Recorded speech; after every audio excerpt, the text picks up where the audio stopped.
What's good, ladies and gents? It's your favorite former pro hooper, Jake Die. Ladies and gents, today, got a very special treat. It's been a minute. It's been a hot minute since I did one of these.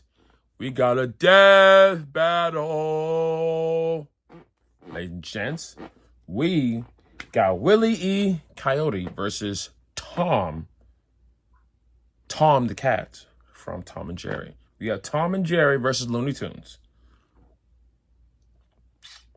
This is going to be a good one, ladies and gents. Put in the comments who you guys think will win this fight.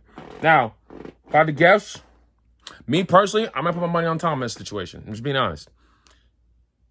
Because I feel like Tom has been through a lot more. Well, actually, they both been through a lot. I ain't gonna lie, they're both pretty much traumatized. But I got my money on Tom.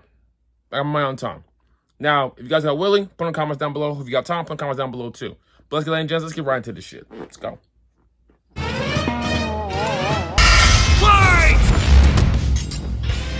Wile E. Coyote, the fastest and furriestest of the Looney Tunes. Tomcat, the powerhouse pussycat from Tom and Jerry. The fans voted for it and we're here to deliver. He's Wiz and I'm Boomstick. And it's our job to analyze their weapons, armor, and skills to find out who would win a death battle.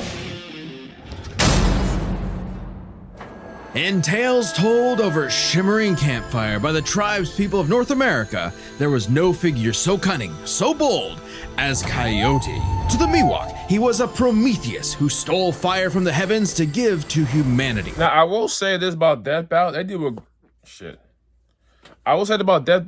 great job breaking shit down like this. I will say that. Now, I will say I don't always fully agree with some of it, especially when Superman and Goku. I don't agree with that one. But, hey, it is what it is. Let's go, though. To the Sewetmuk, he was a foolish trickster who could die and return to life. And to the Brothers Warner, he's just a poor dumb schmuck who can't catch a break. To this day, the great Coyote stalks the American Southwest, hunting his indefatigable prey, the Roadrunner.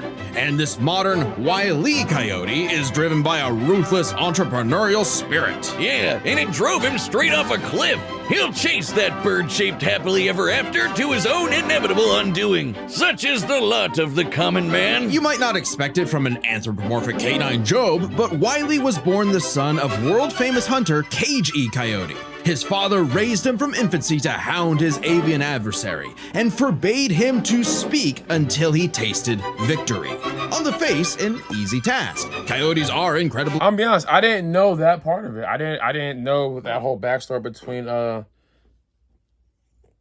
Wile? Yeah, the Coyote. I didn't know that whole backstory about how he wasn't allowed to speak unless he faced success. That's crazy. I didn't know that, but all right. Adaptable predators, capable. Kind of messed up. I spent a lifetime doing that shit, bro. Damn. That motherfucker ain't spoke in years. Of hunting in both rural and urban environments. They're also speedy little demons. They can sprint at up to 43 miles per hour, though that's cold comfort when that blue meeping bastard can make beams of light look stone still, or outrun a car that was moving fast enough to travel through time. Frankly, it's incredible that Wile manages to consistently keep up with his prey at all. But he does. No, really, it's actually stated that only a, quote, tiny little extra burst of speed separates the Coyote and the Roadrunner. Heck, Bugs Bunny himself needed to take super speed supplements in order to move fast enough to outrun Wile. But that's almost insane. as fast isn't fast enough. Fortunately, Wile's got an endless assortment of gadgets, gizmos, and reams of blueprints to make up the difference. He's got your classics like dynamite, anvils, and spring-loaded boxing gloves, along with heavier artillery like heat-seeking missiles, a 10 billion volt electromagnet, and a friggin' trebuchet, a Reddit favorite. Many of which he invented himself and uses in excruciatingly detailed schemes that inevitably go awry. Now, I will say this. For a Coyote who's never successful, it's quite impressive he still builds the shit he does. I will say that. It's quite fucking impressive. If that's impressive, ladies and gents, put in the comments down below, please. Thank you. Despite being a self-described super genius, Wile has an officially measured IQ of 3. That's the same IQ as a cactus. Okay, the test results were fake, but he's still an idiot. So why not let a soulless corporation do the hard work for him? All right, you're saying he's an idiot, but like he's building the shit he's building, so he can't really be that stupid in my personal opinion. He's stupid for so much shit going wrong, maybe, but he's an idiot. I wouldn't go that far. Acme sells any product that you can imagine, and Wiley is their most devoted customer, contributing up to 99% of its multi-billion-dollar revenue. Thanks for the inherited wealth, Pops. Oh, don't worry, I'm spending it all in one place. Damn. He's got an Acme Book of Magic, Acme Clone-O-Matic, Acme Death Ray, Acme City in a Box, Acme Universal Remote, Damn. which can pause, fast forward, and rewind a person through time. Too bad half the stuff Wiley uses is intentionally sabotaged because Acme's board of directors is exclusively Roadrunners. My man cannot catch a break, but he sure can take some punishment. No matter the severity of It's fucked up that he's actually destined to fail. That's messed up. his failures, Wiley is still a toon and can bounce back from just about anything. He's been sliced, stabbed, squashed, exploded, melted, blasted into a constellation, and overall verbed for the last 87 years straight without ever actually dying. He once got fully disintegrated into ash and popped back up like it was nothing. Similar to the immortal Coyote of Sewetmuk legend. He's also shattered the fourth wall tons of times and even left the comic page entirely to catch the Roadrunner. Ah, so close. Believe it or not, there is actually a biological reason for these abilities. Loony DNA. Every toon's got it, not just the loony ones. And Wow. it's what lets them survive fatal damage up to being fully erased off the page, essentially dictating their personal slice of reality to whatever is funny. Like how gravity only affects the Coyote when he looks down. Toons are immune to the laws of physics as we know them. That's why Wiley developed a counter to this immortality, the Loony DNA Dissolver, which leaves toons vulnerable to fatal wounds the same way we are. Yet again, so close. You can't say he hasn't tried everything. It was Wiley's experience as a veteran toon that landed him a job at Acme University as department chair of the School of Hard Knocks, teaching up-and-coming tiny toons how to use their abilities. Okay, so Naruto. And just like Naruto's jutsus, Toon Force works like an actual power system, with more experienced toons like Wile who are more powerful than their younger counterparts. And that means Wiley should be capable of replicating feats and abilities performed by any other Looney Tune. Like, Now, again, like I will say this, I find it very interesting how to know any of this shit at all. I didn't know that was considered a power. I thought it was just part of the show. That's crazy. It's part of the power. That's tough. I like that. traveling between different mediums or altering the plot of the cartoon he's in. And my favorite was the time Plucky Duck used Marvin the Martian's matter transmogrifier to suck up the entire universe. And then suck up the animator animating his universe. And then suck up the animator's universe for good measure. Wiley's got a cushy 10-year job teaching that stuff. Impressive for an abject failure at his life mission. He's helped stop a meteor from destroying Earth, beat the Monstars in basketball, and even, oh snap, caught the Roadrunner! Oh wait, never mind, so damn close! According to 1977's Tweety and Sylvester issue 67, Wile E. Coyote has attempted to catch the Roadrunner 4,766,842 times. Damn. Scaling to the present, that's over 10 million failures. That takes dedication, or maybe self-destructive stubbornness. Too blinded by bird lust to see the forest for the trees. But Acme's intentional malfunctions and Coyote's recklessness don't account for all of his catastrophes. There's something else, something grander, otherworldly, standing in the way of our furry friend's salvation. Wiz, there's no other way to say it. God is just plain out to get this guy. Damn. And by God, we mean the closest thing that exists for Coyote and Roadrunner. Chuck Jones. The guy that created him and helped forge the Looney Tunes into how we know him today. Originally meant to be a parody of earlier chase cartoons like, well, Tom and Jerry, Jones established several rules for their animated shorts that superseded Coyote's reality warping toon abilities. Rules that cover his obsession, faulty products, and the fact that no outside force, not even the Roadrunner, is to blame for his defeat. Just him. While other creatives have altered this formula in the decades since Jones's departure, these rules have effectively made the Coyote's defeats cosmically ordained. God nerfed Wile E. Coyote. In all our years making Death Battle, we have never seen a handicap like that. But what else can you expect from our fanatical furry fail son? He's the Sultan of Slapstick, the CEO of Second Place, the swing and a miss superstar. As long as he picks himself back up and dusts off the ashes, that'll never be all, folks, for Wile E. Coyote. Damn. The year was 1939. War raged in Europe between the British Tommies and the German Jerrys. As the Now, I will say this. The comic makes a very compelling case for why he might win this battle. Very compelling case.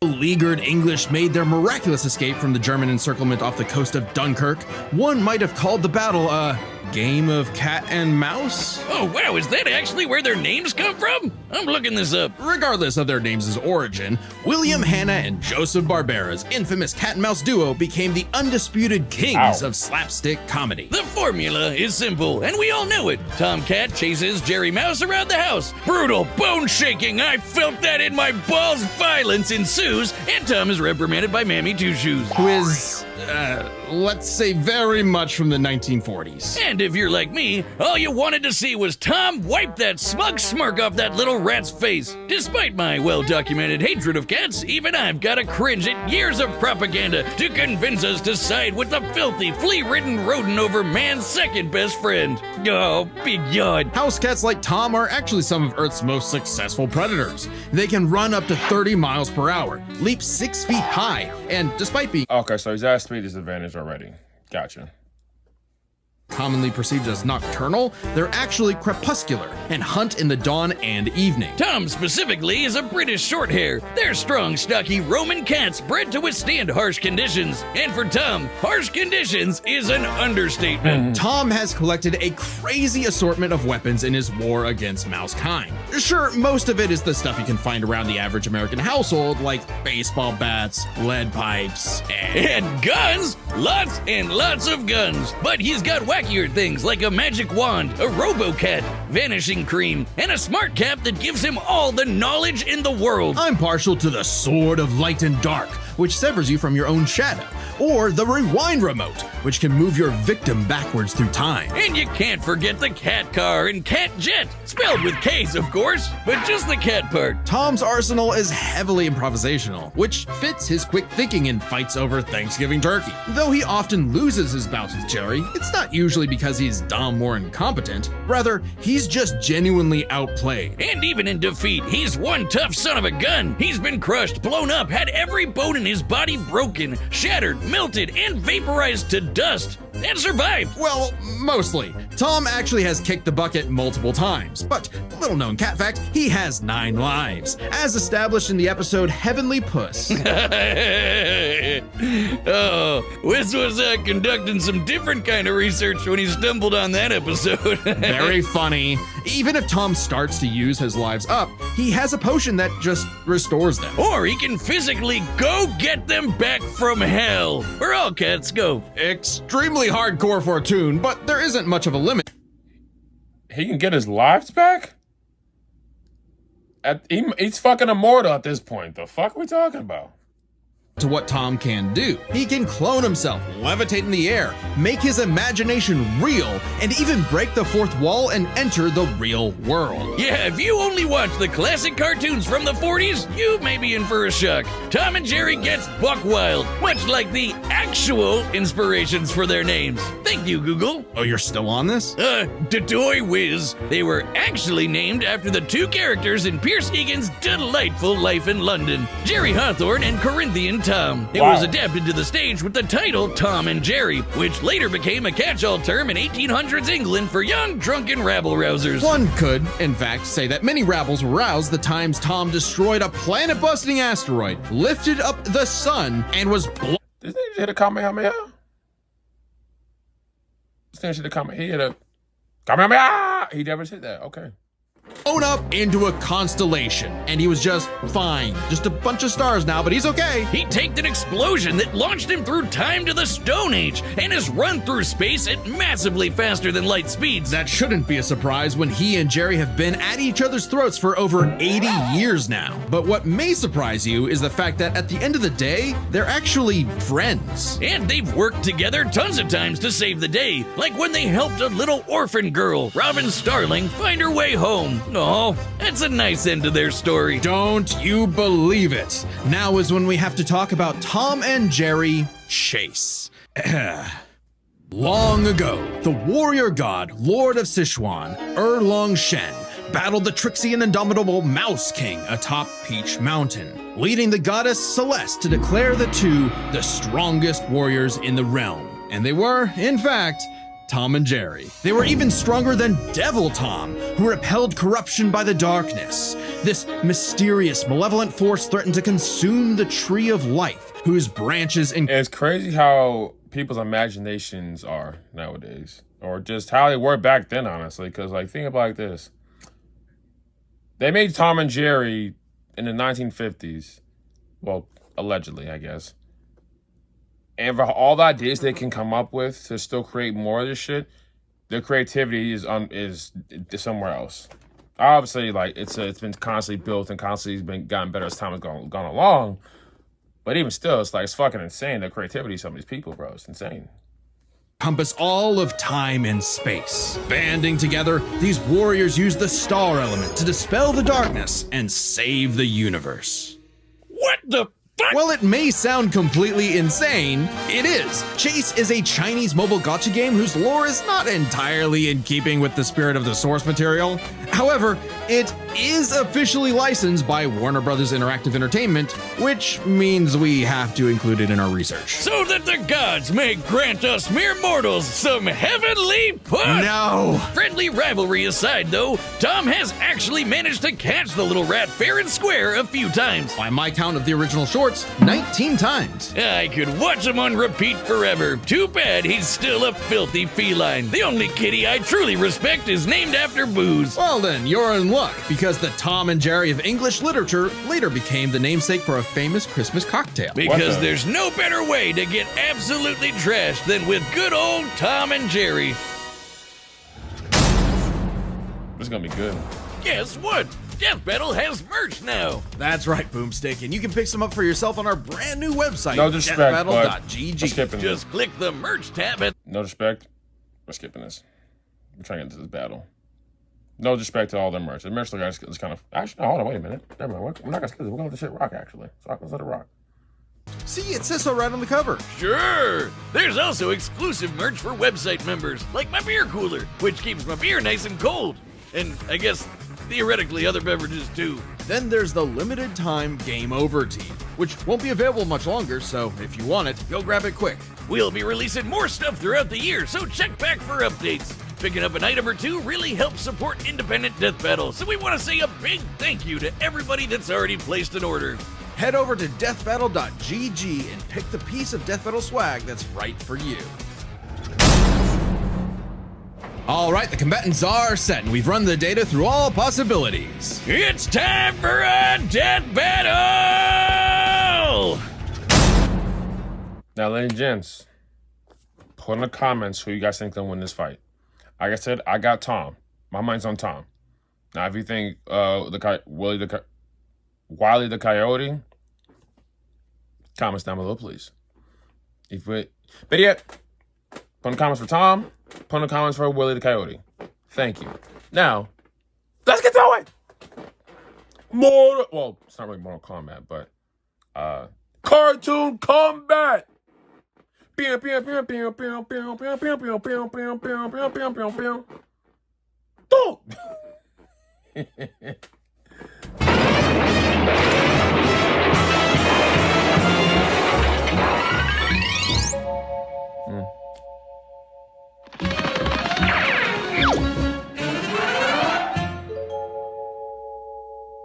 Okay.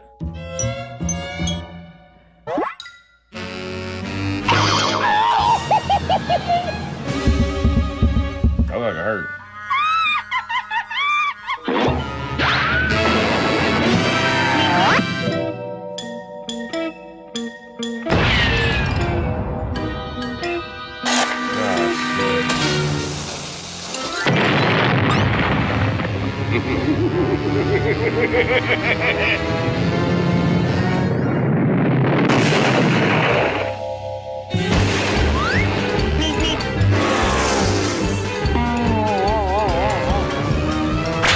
You furball, you cost me my dinner. This is gonna be funny. Well, technically, you just cost Tom his fucking dinner too. You asshat.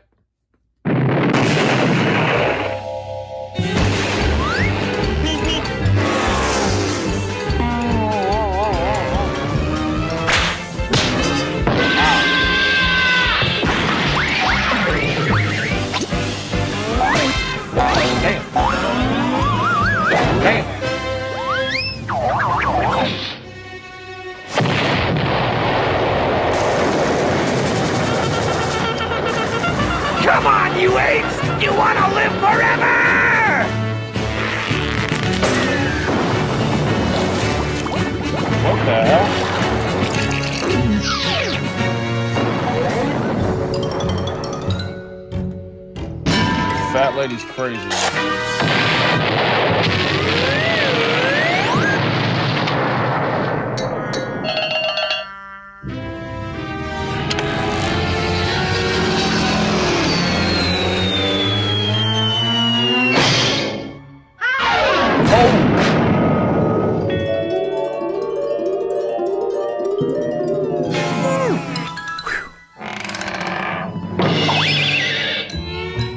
Talking about how the hell he just lose all his lives in one setting? There's no fucking way.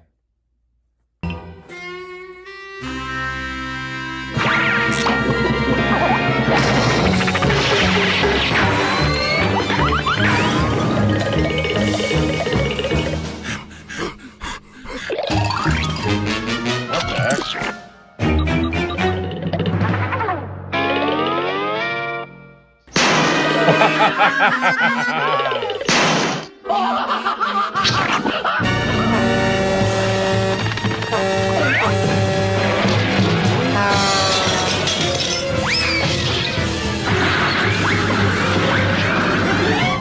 Oh, damn. Damn! You got hit with Dragon Ball Z Smackdown right there. God damn.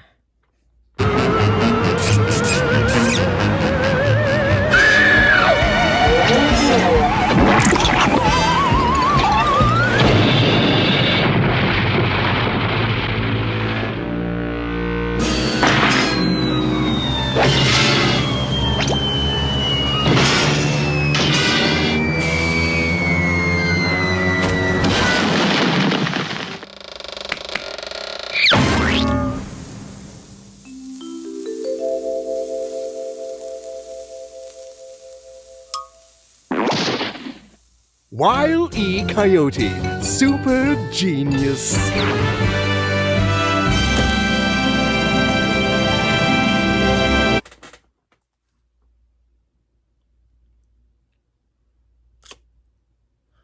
Are you fucking kidding me? Are you fucking kidding? That's some bullshit. There's no other way. That's some bullshit. I'm calling immediate bullshit on that. That's some bullshit. What the fuck?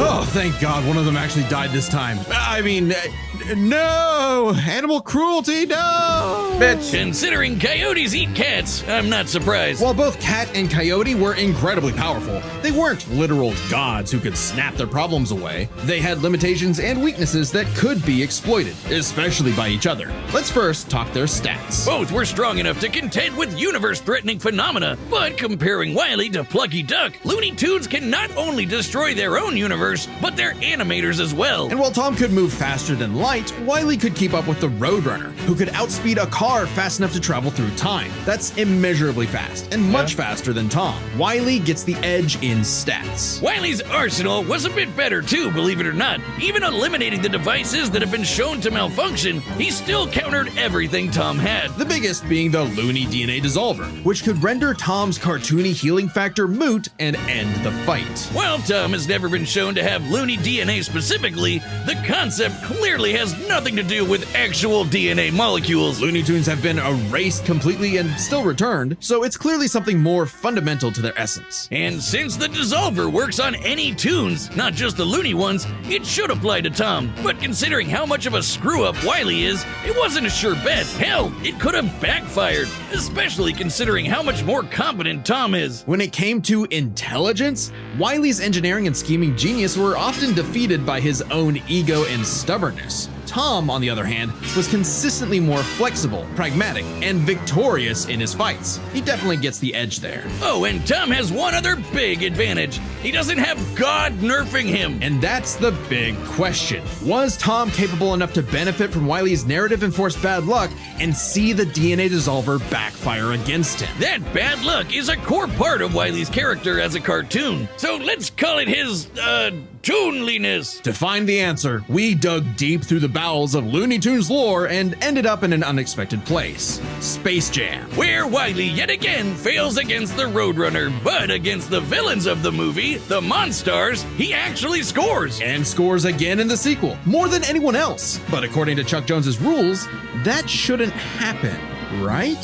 Throughout his entire history, Wile's cosmically ordained failures only occur when he's specifically chasing the Roadrunner, or other tunes the plot bends around like bugs, because that's what Chuck Jones's rules were written for, Coyote and Roadrunner cartoons. And even then, looking closely, they've been broken a few times throughout the decades, even during Chuck Jones's tenure. Without the universe nerfing him, there's no reason to think Wile couldn't eventually land a hit with the Looney DNA Dissolver. Especially when the only reason it failed was because of the Roadrunner's intervention, a direct violation of Chuck Jones's limitations on the Coyote. And especially when it's the only thing that either one had that could kill the other. Despite lacking Wile's narrative impediments, and despite having a better track record overall, Tom ultimately had no surefire way to kill Wile, whereas Wile's superior strength, speed, and looting arsenal ensured his victory. Wile gave one hell of a chase and left Tom Jones in for a rematch. The winner is Wile Coyote. Next time on Death Battle.